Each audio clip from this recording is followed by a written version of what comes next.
Hello everybody, and welcome to another episode of The Future of the Fortress. This is the monthly Q&A that takes place on the Bay 12 forums, talking about all things related to Dwarf Fortress. Once a month, Tarn comes together and answers a whole bunch of questions from the community. This is generally posted early in the month. If you would like to take part in these discussions, I will link the thread in the description of this video. But before we dive into the detailed questions themselves, let's start off with the Bay 12 Games monthly report. Toady writes, "Things continue to potter along. July was mostly graphical and various magical effects and such. We're getting ready for a routine patch coming soon, which is out now. And he states that Future of the Fortress, which we're about to read, is going to be delayed for a few days because of this, the patch that he was working on. He also states that they sold 6,000 copies in July, mainly from the back part of the Steam Summer Sale. I'll also add that in the last news post alongside of that routine patch, it was announced that we will be seeing something related to magic at Gamescom. So if you're like me and curious to see what he means by these graphical effects, keep an eye on this space or, of course, official KitFox channels towards the end of August when Gamescom is beginning. The first question comes in from another anonymous. Another anonymous, that's hard to say, I'm sorry. In regards to certain crafting material restrictions, is there any plans of allowing beds to be made out of metal or rock, make ceramic buckets, or other similar changes? And Tarn's response is, it would be reasonable to allow more realistic material options. I'm not sure when we'll next revisit this. The next question from another anonymous question if you will. Considering the planned far future changes to armies, as well as the recent diplomacy update, is there any chance that we may be able to order dwarves to make bridges and tunnels off-site to connect islands and continents, or perhaps even toll and tax goods that travel through them? Or allow them to make off-screen fields or hillocks to simply surface crops to forts with limited surface space, with crops or trees? And Tarn's response is, we have long-standing notes about this, yes, and generally doing off-site labor and constructions, as you interact more and more with the world. The first embark scenarios are the likely time for this to start to pick up. Another anonymous question, and this is going to become a trend. Reading about the changes in World Gen for Myth and Magics makes me wonder, will the circus suffer any changes? Perhaps sometimes instead of unleashing clowns, you accidentally release a myth-gen civilization out for blood. And Tarn's response is, there's an underground map rewrite to come after the Myth and Magic release, where this is more likely. There will be some changes to the underground in the first release, but we don't have time for anything extensive. Another anonymous question. I think I heard that since there are plans on making civs more varied, there will be an option to make things work more similar to how they are today, right? Could this also extend to other things like mega and semi-mega forgotten beasts and hidden fun stuff, like having old frog and tentacle fire clowns show up in the circus? Somewhat unrelated, but will there be more variety of these kinds of pre-programmed great powers, especially in regards to semi-mega beasts, who are all some kind of giant humanoids at the moment? And Tarn's response is, I don't understand what you mean by today.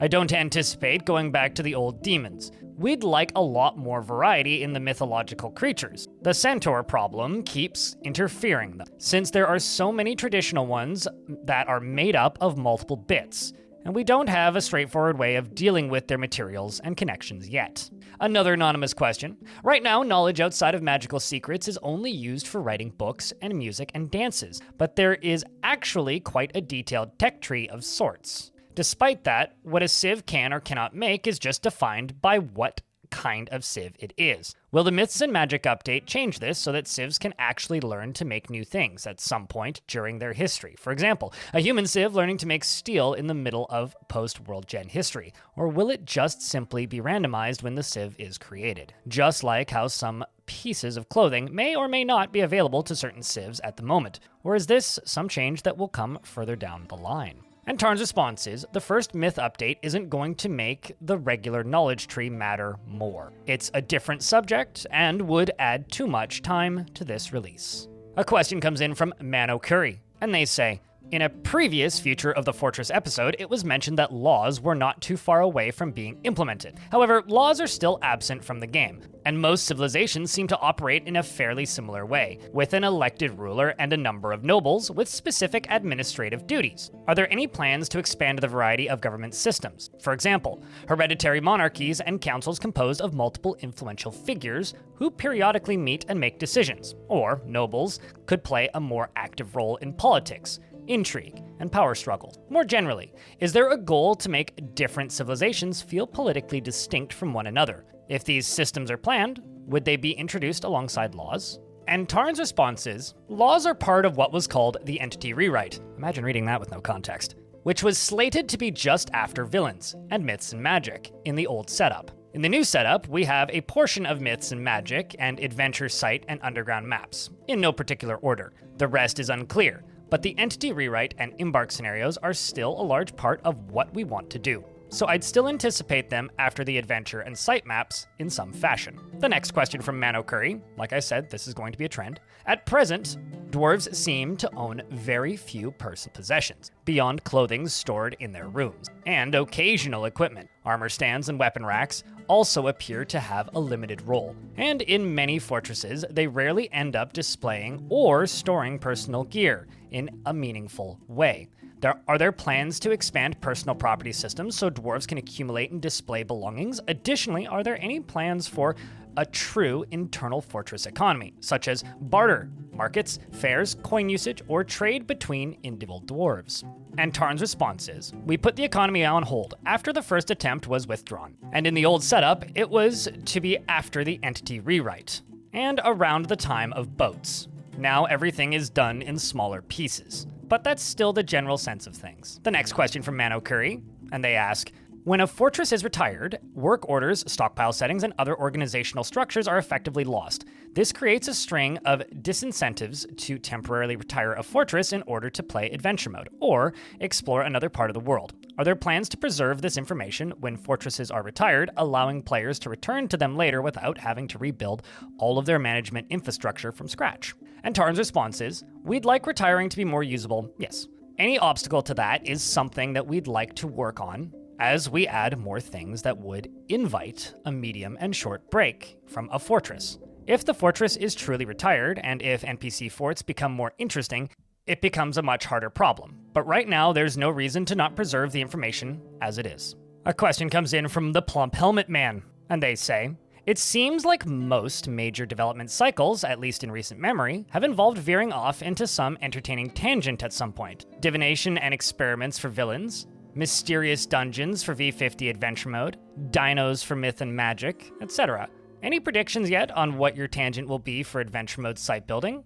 Or are you just going to wait until your work begins and see what inspires you? And Tarn's response is, the only thing I recall us floating was more crafting skills in adventure mode generally, though perhaps it's too related to the original topic to really be a tangent. A question comes in from Immortal D, and they say, is restoring cavern invaders in the near-term plans? Would this coincide with fixing building destroyers and rebalancing agitation to be more like a wave style than a never-ending stream? And Tarn's response is, it has almost happened twice so far. I'm not sure when it will next almost happen, or actually happen, but we want to get to it, yeah.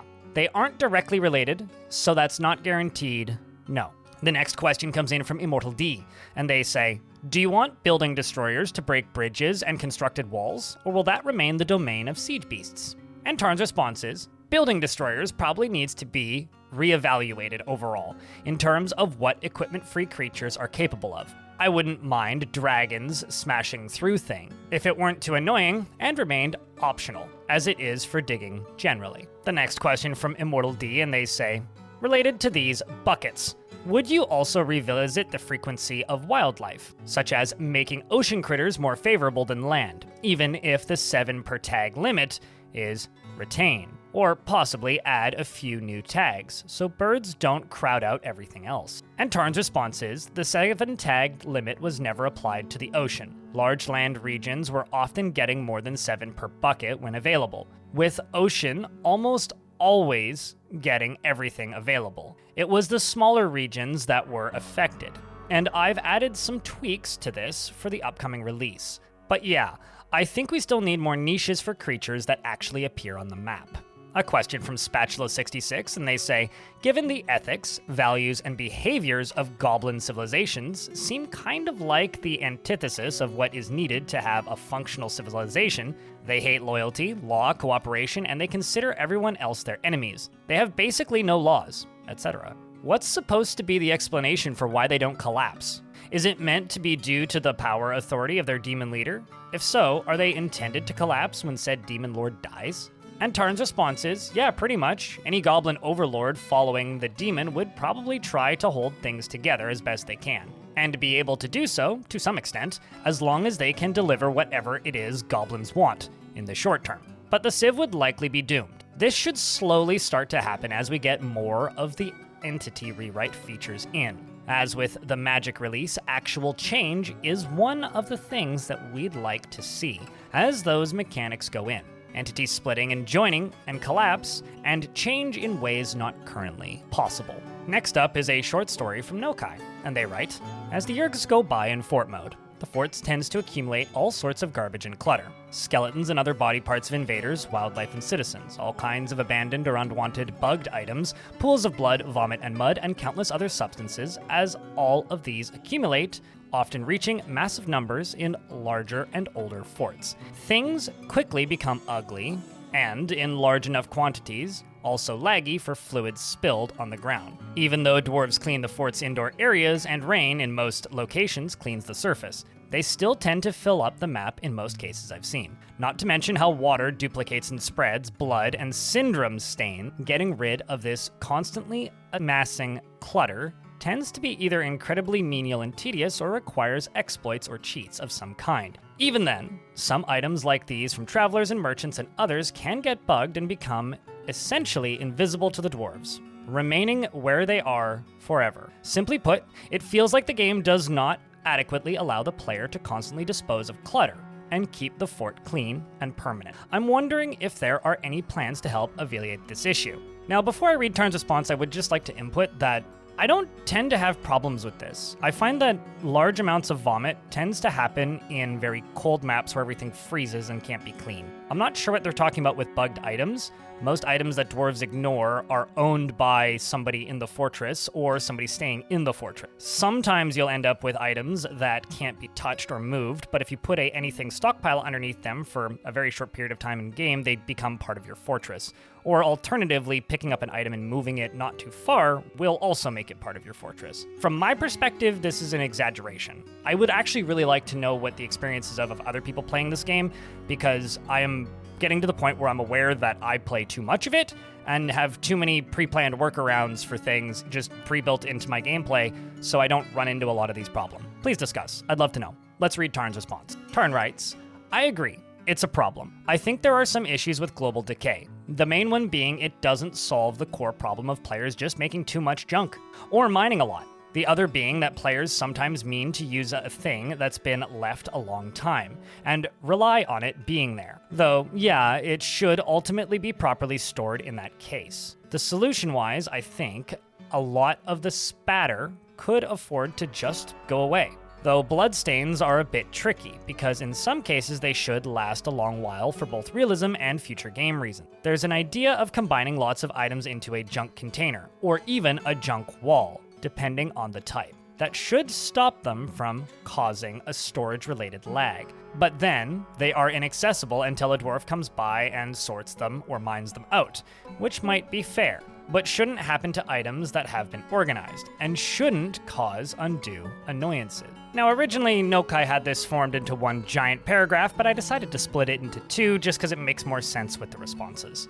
Nokai asks, what are your opinions on adding a global item decay system? It makes sense to me that items would gradually decay and disintegrate if left exposed to the elements. There are already systems like this for food and partially for corpses before they stop at the skeletal stage. This isn't true, they do still degrade, it just takes hundreds of years. Excluding some odd body parts. I feel like something similar could be done for piles and stains. It makes no sense to me that a pile of vomit or blood can persist for decades if left undisturbed. And then again, these are just my observations and thoughts, so I'm curious on what your thoughts are. As worlds age, they tend to fall apart. In history generation, sufficiently old worlds become cluttered with ruins, and countless species of megabeasts, often sapients, quickly go extinct. And a few species, like goblins and undead, overtake everything that remains. Don't get me wrong, sometimes I love a world full of ruins. One full of ancient dead beasts. One where goblins rule the world, or a world overtaken by the undead. But sadly,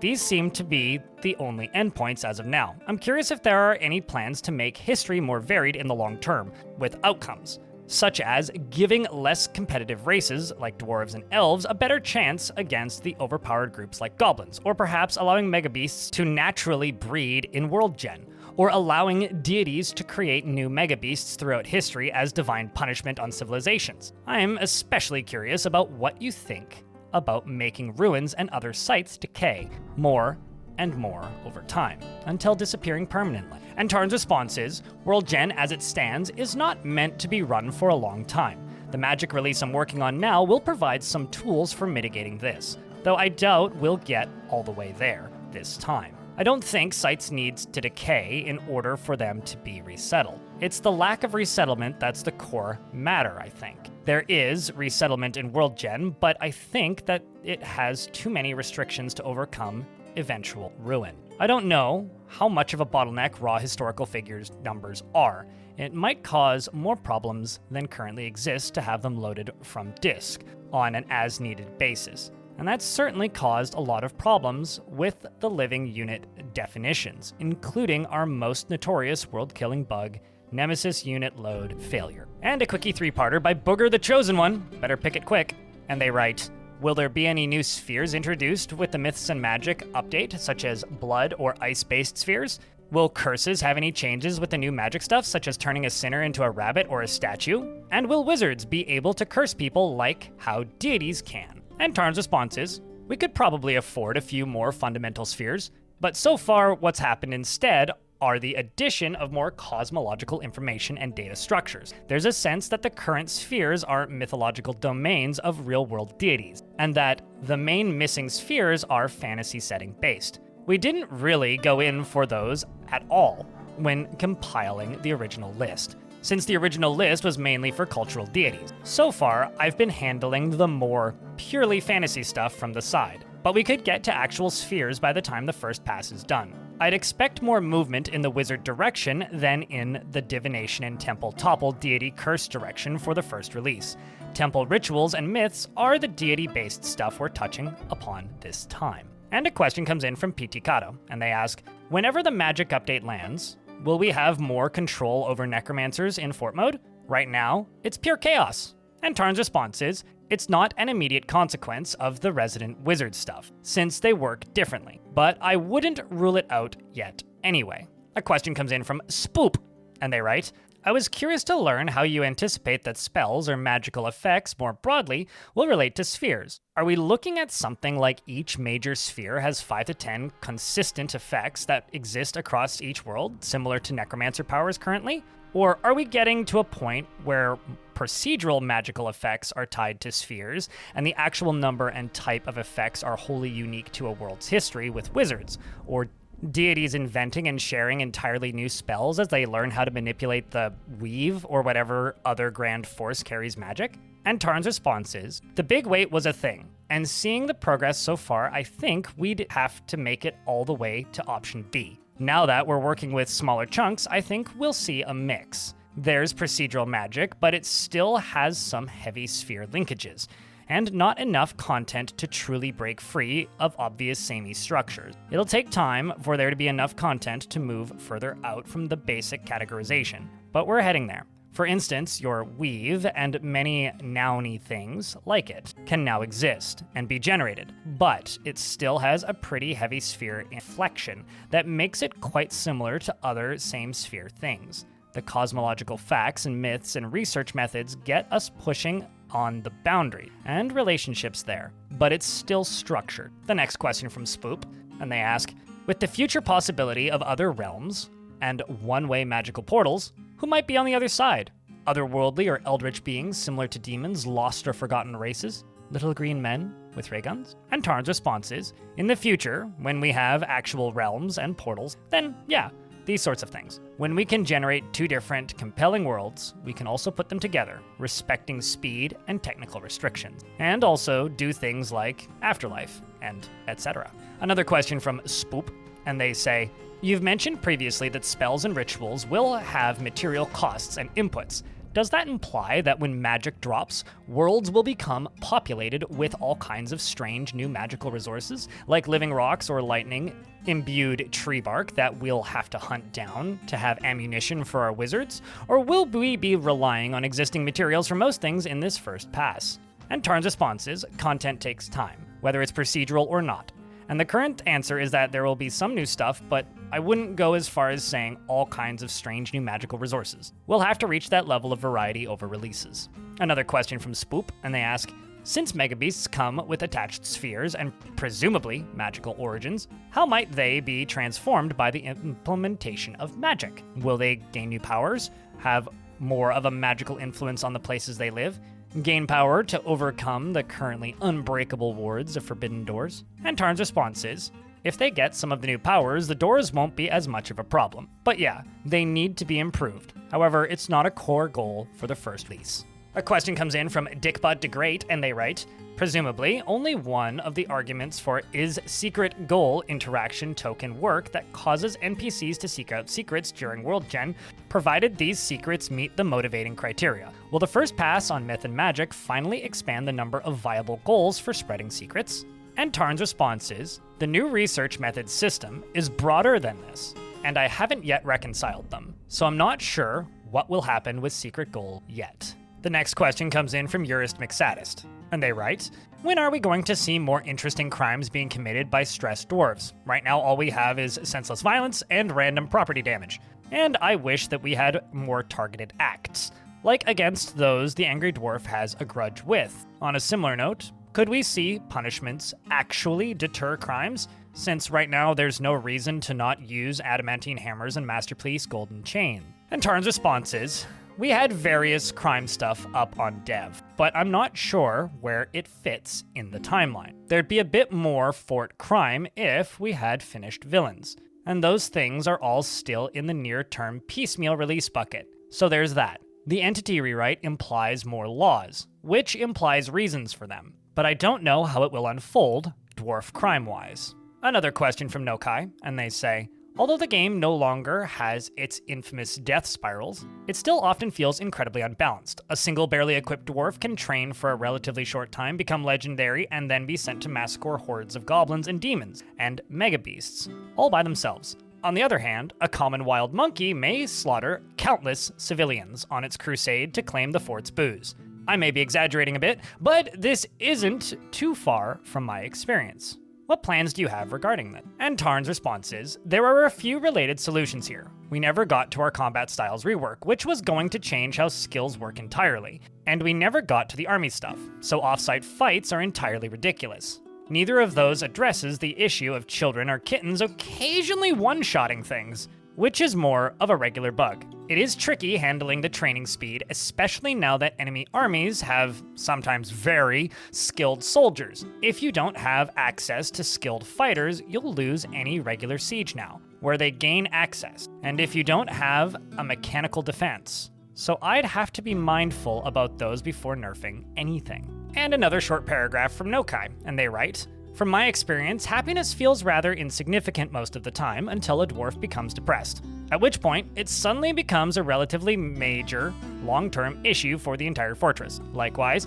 high happiness feels more like a buffer against stress than a mechanic that rewards the player for taking good care of their dwarves with meaningful positive bonuses. I'm wondering if you have a direction you'd like to take the happiness system in the future. And Tarn's response is, meeting needs gives you a positive skill roll outcomes, so happiness building isn't entirely unrewarded. But yeah, it's generally underexplored, and I'd like to add various new social aspects to the fort, especially subgroups to give each fort more distinct character. I imagine the stress levels would connect with that. At the individual level, we've contemplated various things for unhappy dwarves, not so much new things for happy dwarves to do. And a question from Nokai once more, and they write, throughout the world, bandit groups and other criminal organizations are prevalent. To my knowledge, you can only interact with them in adventure mode by raiding their camps.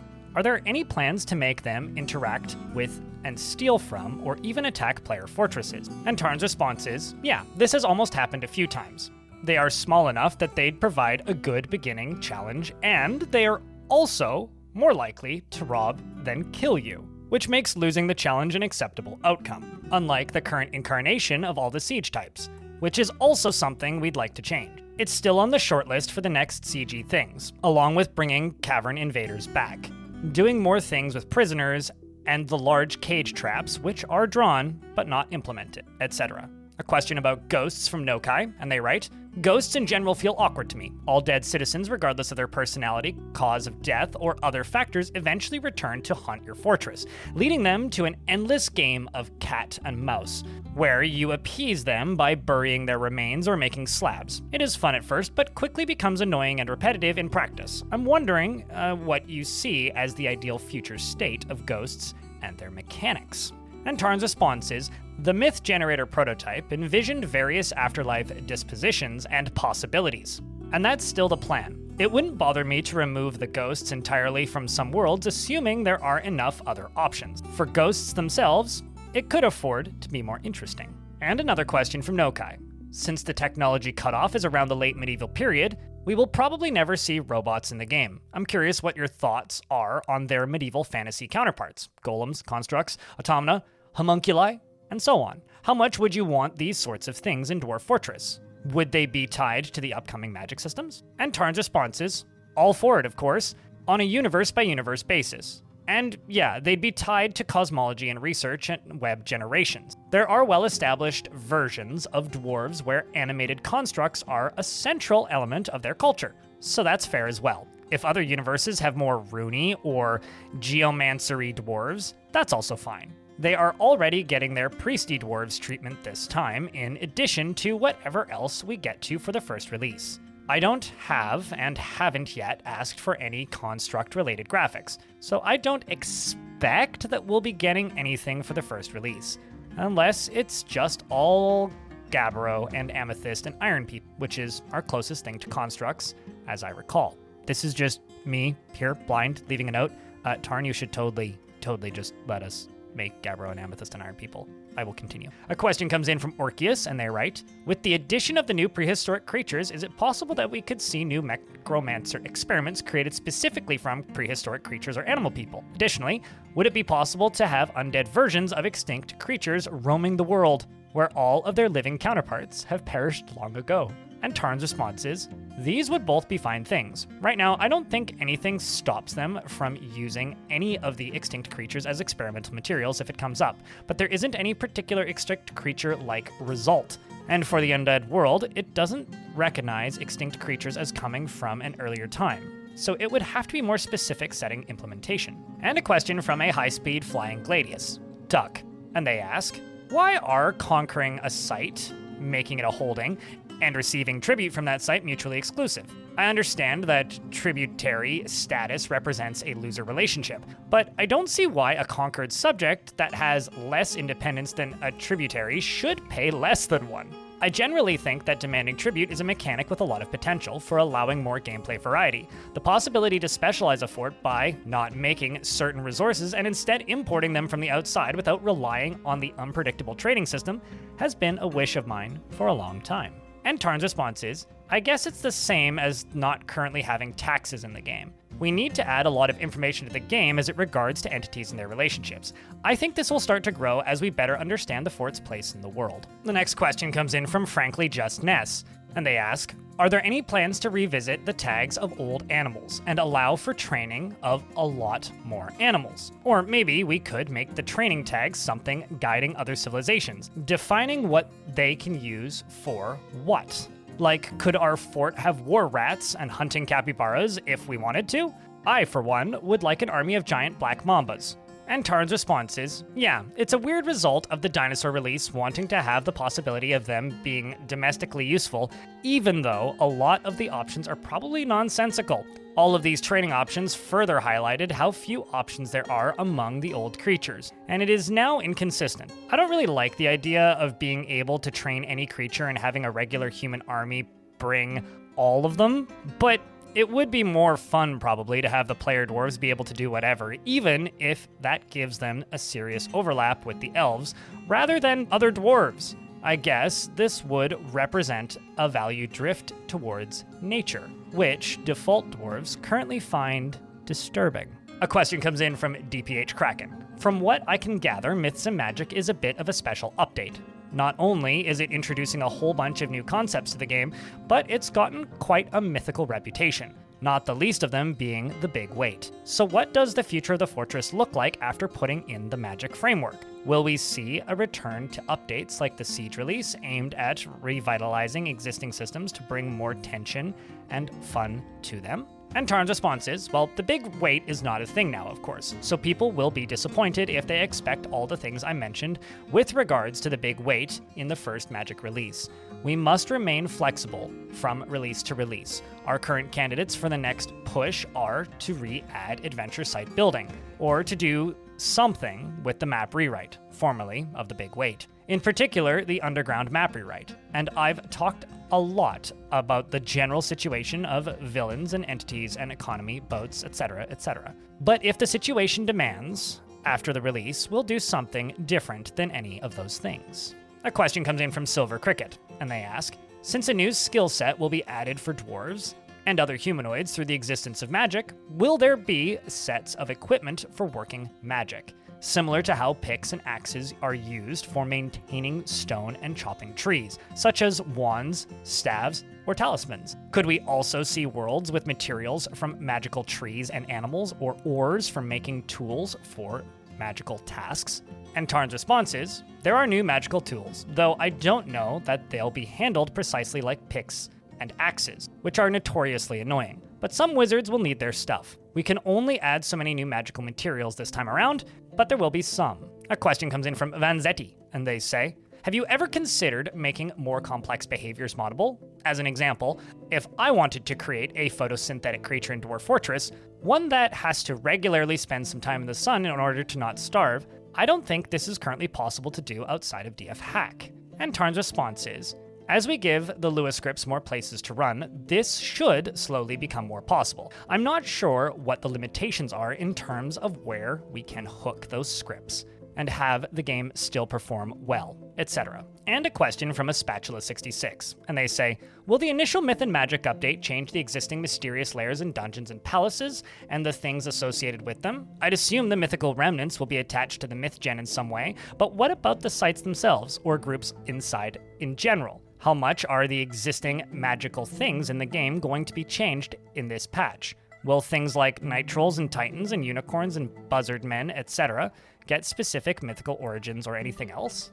And Tarn's response is, it's something I want to do, since the mysterious lairs in particular were clogged together so quickly. But we'll see if there's time. Anything on top of the Resident Wizards, temples, and rituals and magical sieges is a bonus material from perspective of the core release. We always get to some bonus stuff, but we won't get to nearly as much as the big weight envisioned. The next question from a Spatula66 says, given much point of the Myth of Magic is to make worlds more different from each other, how much more distinct will they be now, especially from a more macro perspective? In the way things are right now, the difference between worlds is mostly the details, though I guess what you can do is limited without more randomized rays and biomes. And Tarn's response is, yeah, these sorts of broad appearances of the world we won't have time for. And there are still some big common through line, the original Civ, etc., that we'd prefer to vary. Things like the breakdowns of your Dwarf Civ matter more.